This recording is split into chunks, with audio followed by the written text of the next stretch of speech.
అసలు ఎవరు వాళ్ళంతా?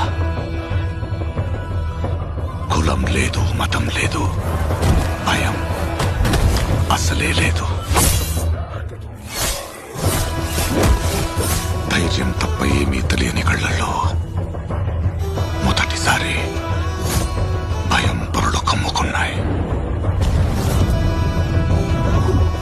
ఎవరు చేశారు ఇదంతా? సానా పెద్ద కథ సామి. రక్తంతో సంద్రమే ఇరుపెక్కిన కథ మా దేవర కథ.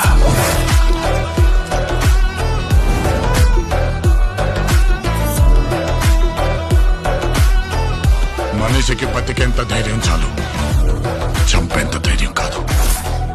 కాదు కూడదు అని మీరు మళ్ళీ ఆ ధైర్యాన్ని కూడగలిగితే